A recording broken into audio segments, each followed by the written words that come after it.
pour demander ce que les enfants ont mangé. Oui. Moi, je connais des ex qui appellent la nounou pour dire que l'enfant appelé pour dire que lui veut manger macaroni. Tu es sérieuse là d'appeler dans la maison de ton ex et de dire ce que les enfants doivent manger au motif que sont tes enfants? Non, il y a des attitudes qui ne passent pas. Qu'est-ce qui ne passe pas et que je trouve déconvenant? Je trouve déconvenant le fait qu'on ait mis des règles dans la nouvelle maison où on dit que les enfants ne doivent pas avoir de téléphone.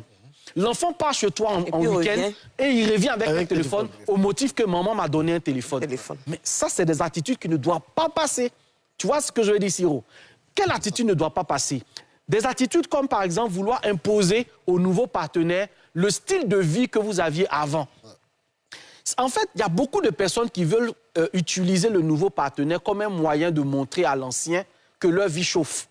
Et vous ne devez pas permettre ça.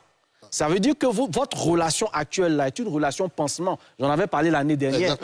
Il y a des ex qui pensent que le fait, par exemple, que je me sois remis en couple avec quelqu'un d'autre, ça prouve que toi, tu n'étais pas ma fin, en fait. Tu vois ce que je veux dire? Donc, elle va vouloir, par exemple, mettre la pression sur le gars actuel là, de faire des voyages, tout ça pour des snaps, de faire ceci, pour montrer en fait à l'ancienne relation que leur vie continue de chauffer. Donc j'interpelle les hommes ou les femmes qui se remettent en couple avec des personnes qui ont endiémé des ex, avec qui ils ont des enfants, à faire attention. Est-ce que ce que la personne me demande de faire avec elle est une manière pour elle de continuer à prouver à l'ancienne relation, ou bien on le fait parce que nous deux on en discute et que c'est la vie qu'on veut avoir? Pour moi, Siro, voici des attitudes tendancieuses auxquelles il ne faut pas céder.